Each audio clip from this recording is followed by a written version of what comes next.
with strange stops and stories.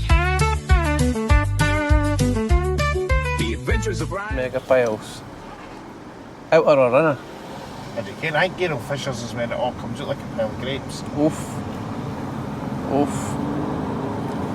I can imagine, can they squishy things that have got the nets around them? Oh, aye. And you squeeze it and it fucking all comes out the net. That's what I can think of when you say that. Oh shit, sorry pal, but... Sorry pal, I'm cutting you up. I've got shit to do here. City driving though, eh? It is. Stifty fucking... Aye, shoulder badge, fucker. Buff, buff, buff. I'm your thirst, you prick. And if they want to say anything about it, I'll fuck them up. Oh, fuck him up, you bastard. Oh, what did you do that like? No, I'm just taking a good deep breath. Yeah, but come on, you enjoy the breath, Billy. I do. I want to get the nasal things that open up the nasal passage. I've got sleep apnea. Wearing your mask. Look, I have your father. Is there wee like cartridges you need for them or something? Or is it just like There's what happens? filters. It's just a big fucking oxygen machine that sits next to my bed. Aye, but is it slap oxygen in you? No, it just like pumps. It like takes, it sucks air in and then pushes it through. Aye, but wow, that's class. What? I really wish Mara would fart in that at one point. That'd be fucking epic. I'd be doing that all day. Just watching you sleep and just ripping in different ingredients. That's why we're not, like, if we ever do something, like abroad, we're getting different rooms. So do you have to take that if we have to go in for a Halloween special? Go to the castle? Would you? Aye, because otherwise I die in my fucking sleep, Billy. Honestly? Aye. That's epic. Aye. It's not epic that you'll die, but it's epic that you have to take it. It's because partly because I'm fat, but it's also to do with the shape of your throat. And my We've throat explained closes. this, like you've got a vagina throat. I've got a vagina throat. But for our Halloween special, absolutely, I need to take it with me. That's class. That's really good. Are you going to order a Strange Stops and Stories jammies? Nah, that's too far. No, I would wear it. Nah, I'm not. This is too much, dude. Oh, I'm fucking all at it. But just in case, like something like I don't want to do like a best of or I don't know. Look at this. Could get a proper bike, you fucking idiot. Look at this. Oh, what a wank! I thought That's it was a wanker because fucking he was cycling. disgusting. Well, monkey bikes, mind of them. Aye. That's what they are. That's fucking stupid. It's a fresh out of fucking Kinder Egg. I knew this was a Christian community, but I thought to myself, you know, I was born, raised, and baptized Christian. I used to love being Christian. Maybe I needed to be forced out of that community to become a gay witch, to have my life fall apart, just to be down with Jesus again. Like, who knows? Life is weird, right? I never understood why it was always Father, Son, Holy Spirit. Why did Mother Mary, the woman who birthed Jesus, get the short end of the stick? And so I started doing a little research. Christians don't look that. So this is the moment that I probably should have started levitating and psychically lighting everything on fire. Not that I can do that yet. But instead, I just told them the truth.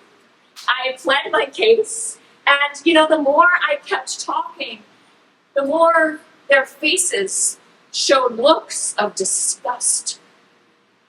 And it was a look that was so familiar to me. It was the same expression that I received when I came out to my friends at church. It was the same look that I got when I brought my friend who had been raped to get her abortion. The same look of hatred. And for what? I opened the envelope to pull out a single sheet of paper. Welcome home, prodigal daughter. I'm lying, it does not say that. The most traumatizing thing that's ever happened to me. And so I want to thank you as an audience for being part of this healing tonight, because that is how I do this. And if I leave you with one thing, It is that I hope you go forth and you love, love, love your neighbor. A woman.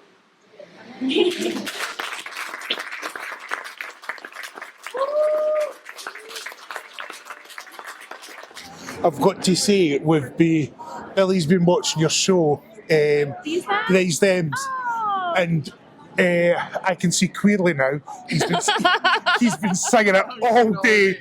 We've been driving around. It's like it's been stuck in his head. And Oh, cute. He's happily on the bicycle.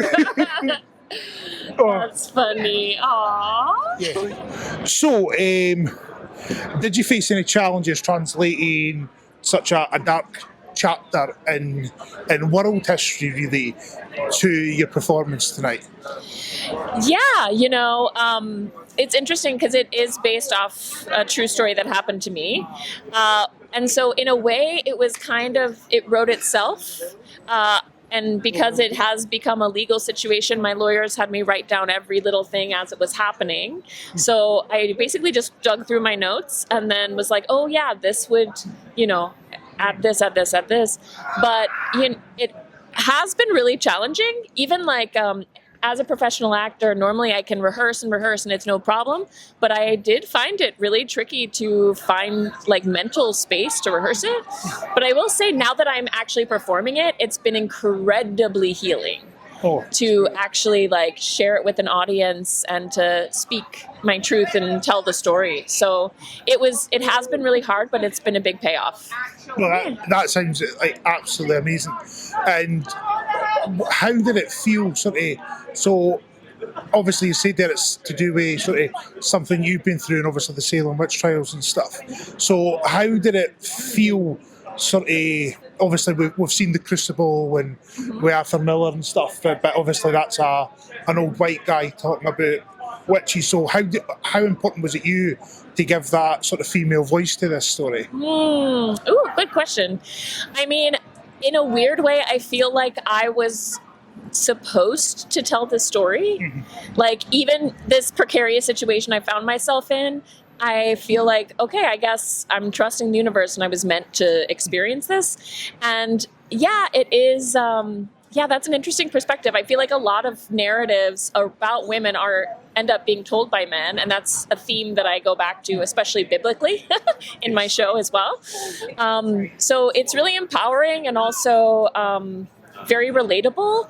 And even the stuff that I've been dealing with, as you'll see, it's things that women have been dealing with for centuries. So yeah, it feels very good to be the woman to tell the story. Yeah.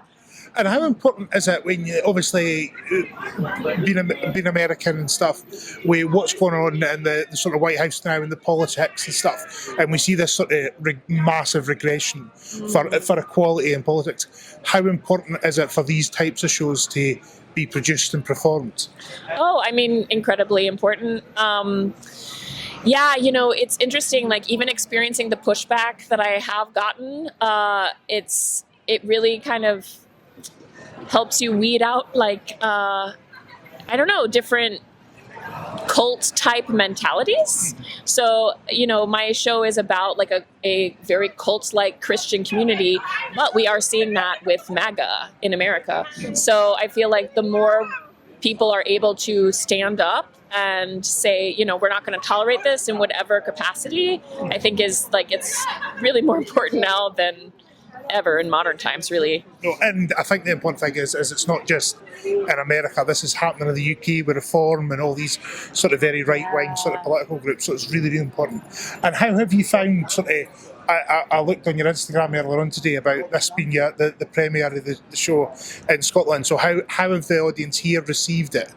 Yeah, it's interesting. So I did have one preview in New York City, and it was very rowdy and very vocal. So I found sometimes if my audiences are more British, they're a little more quiet and buttoned up. And then sometimes I have a lot of people that are really rowdy. But I think one thing is people come in not really knowing what to expect. And it starts off as like a dark comedy where people are laughing a lot, and then it gets very serious very quickly. So that's been an interesting spin, but I've gotten lots of really, really great feedback from people. Also, since it is set in America, a lot of folks have said how relatable it is to, Scotland and whatnot. So, yeah. No, and like myself and my producer Billy, we went and interviewed the guy that does the witches museums and stuff, and it was hugely prevalent here, but it's not the Hollywood hype of Salem. Yeah, sort of thing. right. So I think that's why really important. Sorry. So, if you could ask one real Salem woman a question, or from that time period, who would you ask, and what would you ask? Ooh, what a good question. Okay, so I would ask Bridget Bishop, who was the first woman who was accused and murdered in the Salem Witch Trials. I also relate to her a lot because she's also a redhead, vivacious. She didn't really adhere to the norms of the time. And I would ask her, oh my gosh, what would I ask her? I think I would ask, did you see this coming? Like, what signs did you see, either from the community or outside of that? Like, did you expect it to get to this? Or was it like a shock? You know what I mean? Because I feel like even as a woman experiencing like minor like aggressions from people, sometimes I can see it coming and sometimes it's just completely unexpected. So yeah, I think that's what I would ask her. No, that's absolutely great. It's a really cool question. I never thought of that. Thank you. So obviously we spoke about some of the themes of your show. What are you hoping that the audience take away from it is? So yeah, I hope the audience learns something. A couple somethings actually, because yes, I go into my experience and the Salem Witch Trials, but I also go into how the Bible it very much erases the divine feminine. So I hope audiences learn something about that. And honestly, I hope audiences walk away knowing how to properly love thy neighbor. That's such a nice message. Like, we went to see 1984 earlier on today, obviously about this dystopian future, and I think that's just such a positive message after sort of that today. So, if you were on trial for a witch, what behaviour do you think would have singled you out? You mean back in Yes. 1692, not today, because it could be today. It might be next year, I'm not sure. Might be the same answer. I mean, dancing naked under the moonlight for sure. I mean, it's not a bad thing. I don't think so either. Maybe for me, maybe for me, but no. So, sorry, that's totally went away.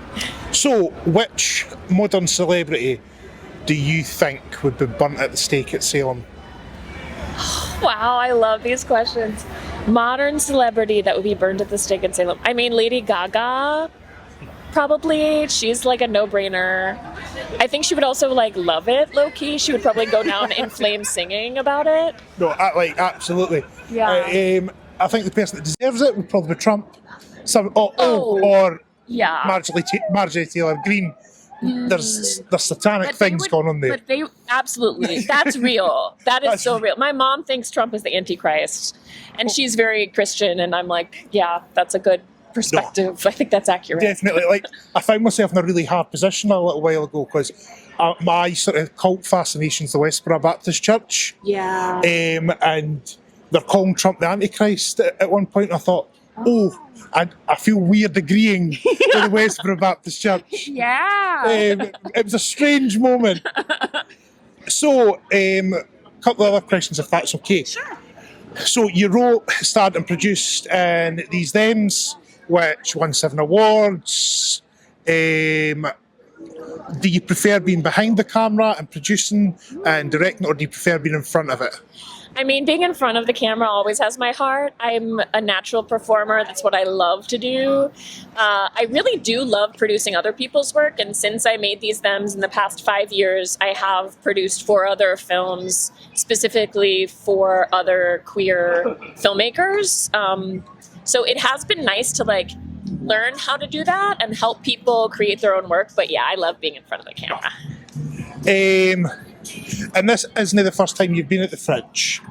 You also performed in Rent 10 years ago in 2015. So what was the festival like back then compared to now? As the audience changed, has it got better?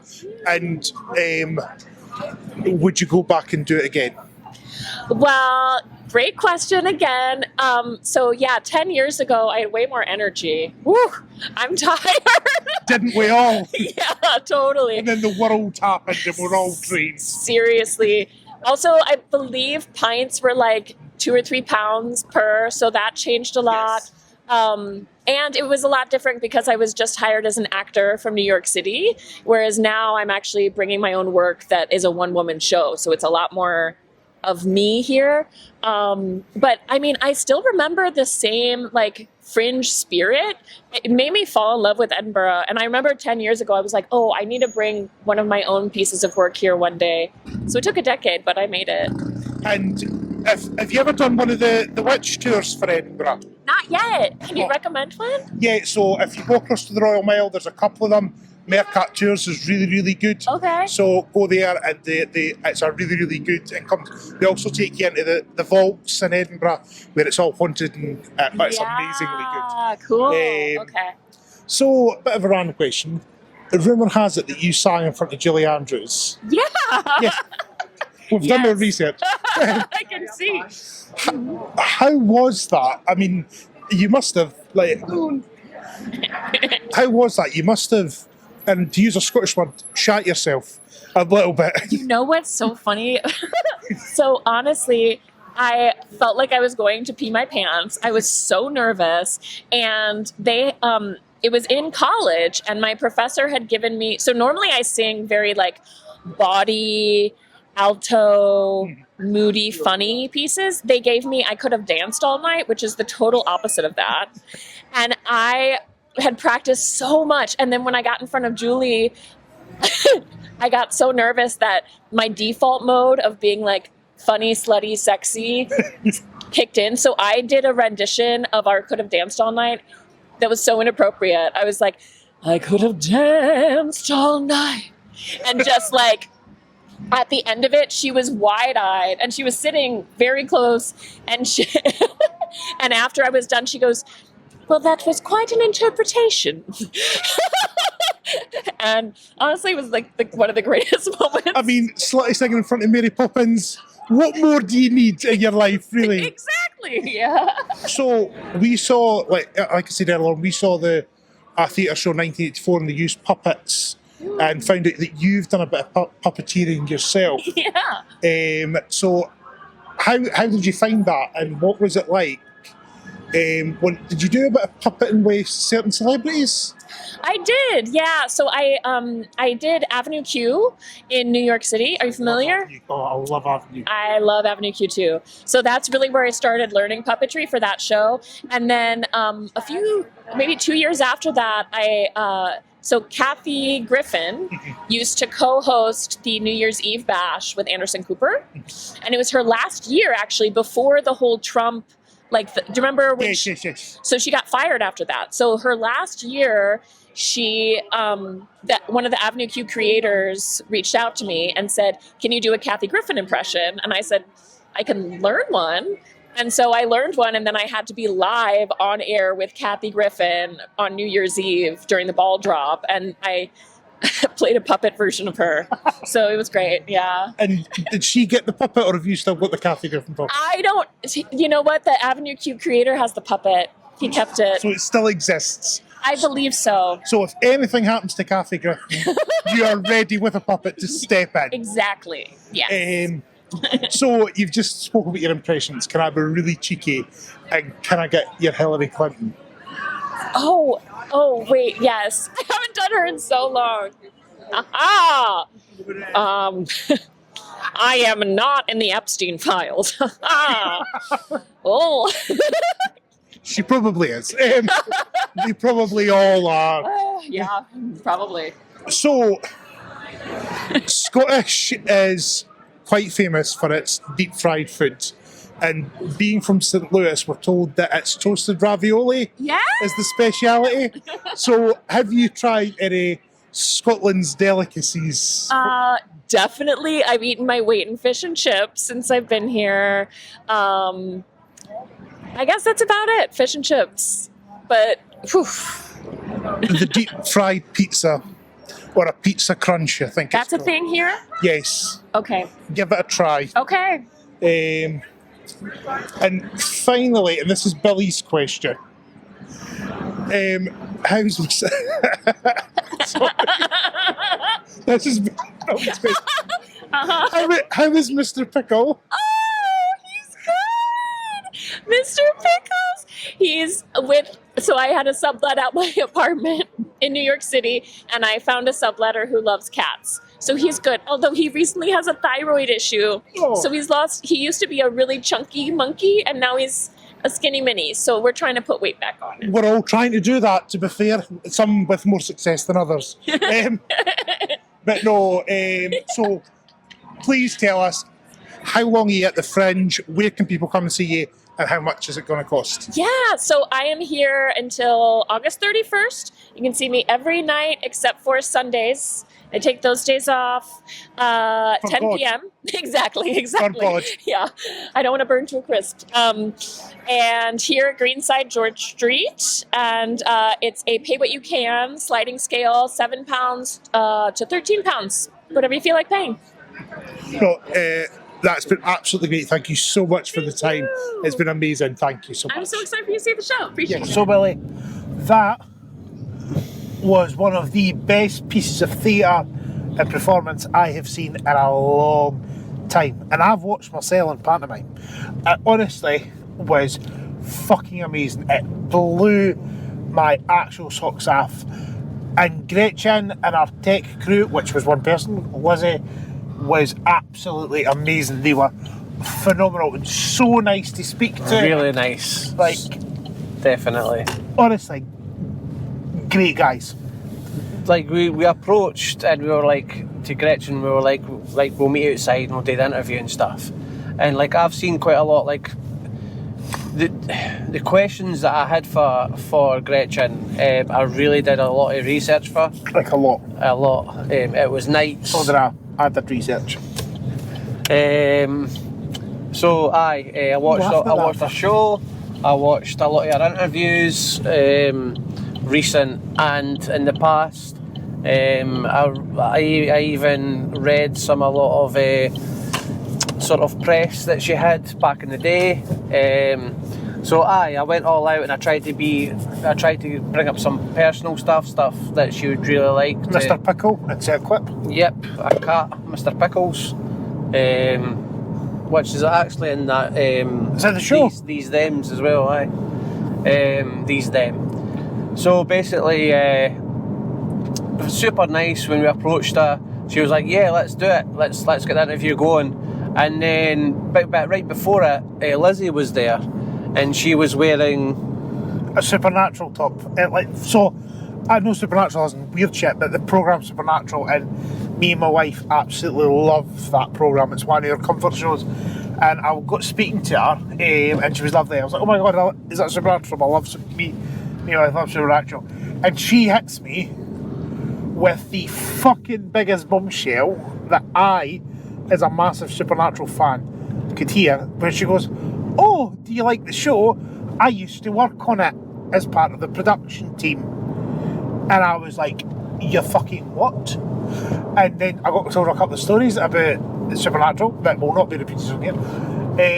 But honestly, phenomenal. And then we asked if we did the interview, and you've seen the interview. And then we asked if we could film, and she was so up for it. So we went up, we did a bit of filming. And Lizzie was like, "Listen, like, come up next to me where the actual tech desk is, where Lizzie's in charge of everything from the projection screen to the lights, the sound, everything like that." So she was like, come next to me, we'll reserve the 2 seats up the back, so you can set up your camcorder and all the rest of it. And it was really nice there, because we got some nice room to breathe when everybody else was sandwiched. So it was nice, super nice to talk to. Gretchen was like, she was just so fun, just like super confident, sassy, like just overall an amazing woman, I thought. And such a beautiful performer. Like our art for storytelling was phenomenally good. Like our singing voice. Oh, she did. Go and watch the show. I'm not going to give any of it away, but go and watch it. She does a bit of like really nice work with her voice. That was just, it was chef's kiss. She uses like a wee loop pedal, which I thought was quite cool. Aye. So she's got a little loop pedal. I'll probably put a wee bit of footage in there, because I'm sure she'll no mind of that being put in there. But she does like a little loop pedal where she harmonises over her own vocals. And so it was beautifully done. Super talented. Super talented. And the story was just so amazing. And this sort of I've come out even more a region feminist than I ever have been, because it was just awe-inspiring. It was like, yes, this is what we need to hear. It was amazing. I'm going to be telling everybody to go. I'm going to go back and see it again. I can that for a fact. I'm going to go back and see it, because it was just a fucking amazing show. For me, it's a 5-star. If I could get a 6, I would get a 6. But we on performances, we do a 5-star rating on this programme, and I am not one to change that just now. But 5-star, if I could get a 6, I would get a 6. It was phenomenally good, and easily the best thing I've seen today, the best thing I've seen at the Fringe. If you could only go and see one show at the Fringe, go and see the Salem Witch Trials with Gretchen in it. She was Gretchen Wylder. Gretchen Wylder. She was absolutely phenomenal. Now, for me, right, I don't feel like it would be right for me to judge and rate this show, for the simple fact that I had to do a lot of camera work and put in a lot of concentration. To be honest, I had to watch the screen on my camcorder 90% of the time. So that took a lot of concentration away from actually listening to the actual story itself. Even though I was sort of getting bits and bobs there, I didn't fully feel myself getting into it, because I had to concentrate so hard on zooming in, zooming out, getting the focus right here and there. The lighting was so awkward. Even though it was beautiful for the audience, it was perfect, but for the camera it was so difficult, just because the lighting would, like, she'd stand in one part of the lighting and she'd go pure white, and then the lighting would come off and it would be perfect, and I'm like, stay like that. But obviously for the audience it wouldn't work just staying with the low light. So I'm just going to rate Gretchen on how nice she was and how good the interview was with her. And the vibe, though, you picked up on the vibe. Oh, definitely. Of the show. Definitely, I picked up a lot. I laughed quite a lot. You probably hear that on it. But I don't know if the volume is going to be right. There was a lot of, just because I had to do it like the camera, the internal camera, I couldn't have it external, because I was wanting to put the clip on Gretchen, but it was my fault, and I will take the blame, because Billy thought he was recording a wee bit for our podcast, and then I came up and sat next to him. I was too busy chatting to Lizzie, and then I turned round to Billy and went, oh, Gretchen wants us to film the whole show and send it to her. He went, alright, no bother, and then the lights went down and the show started.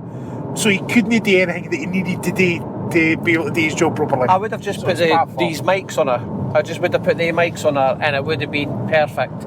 I would have got, but when we spoke to her after, like, she came up super bubbly. She was like, oh, thanks very much, guys, you know what I mean, like, and then I said basically, listen, Like, I didn't know I was going to do the whole show, but what I'll do is I'll send you what I've got so you can put on whatever, like, again, Instagram or social media. And then me and Ryan is going to go up, and I'm going to take, because basically I'm only taking my 4K camcorder with me, and it's really my mobile setup that we've used today because we had to do a lot of walking, a lot of shows.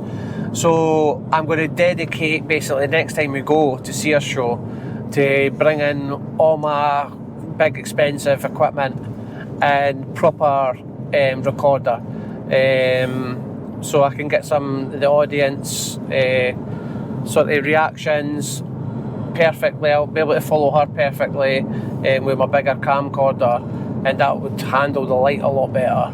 And also have another separate camcorder on the projection screen, so I could edit that as I go. I wonder if she could just send you this projection. Sorry, this is nothing to do with the episode. This is just us technically talking stuff. No, not really. No, And just edit it in. no, because it's the lights change, everything changes. It's better if I have both. So it's like it's like a live performance, not a video. Aye. I agree with you. That's fine. So that's going to be a thing where I've got her contact details, so I'll be able to contact her and I'll just say, listen, this is what I've got. It's not the full thing, but I will be back to do that actual full show. And I will be with him because now Gretchen's #1 fan, and I want to be her friend. She's started a movement, and I'm joining the movement. And I'll be encouraging other people. You'll be in these Zoom calls. I will be in the Zoom Without a calls. doubt. You will see a full-fledged beard in every of these Zoom calls. And it will be my beard and all its magnificence. But no, And all overall, its majesty. That's a great word. as a person and overall night with Gretchen is a 5 out of 5 for me. Aye. You couldn't get a nicer person. Yep. Aye, amazing. And so was Lizzie. Lizzie, you were absolutely amazing, pal. Thank you so much for hosting us up the back with you. It was great. So if you can only see one show at the Fringe this year, go and see Salem Witch Trials. It's phenomenally good. And on that, that is the end of our Fringe experience. Fringe experience For this year. For this year, hopefully you've all enjoyed this week. We have enjoyed producing this week. I say we. I just spoke in front of the camera and drove the car. Billy did all the hard work as usual, and people that know me can agree that that's usually how it happens in my life, and I'm all right with that. I'm very much aware of what my skill set is, and it's no hard graft. So thank you so much for watching us. Please go back, watch some of our back catalogue if you're just joining us, because it's funny. It really is funny. If you've seen the performers, give them a review on the Fringe website, and we will see you again very soon when we're looking for aliens or banshees or mermaids or Loch Ness Monster. Loch Ness Monster dragons. So thank you very much, guys. We'll speak to you soon. See you later. Bye. It's Strange Stops and Stories. Ryan's got the wheel. Billy's riding shotgun, cruising through the back roads, chasing down the unknown fun. They got a map full of myths, a playlist that slaps, stopping where the world leaves curious gaps.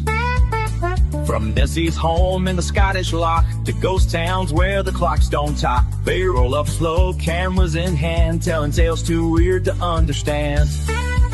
It's Strange Stops and Stories, hit that play, winding through wonders in a wild kind of way.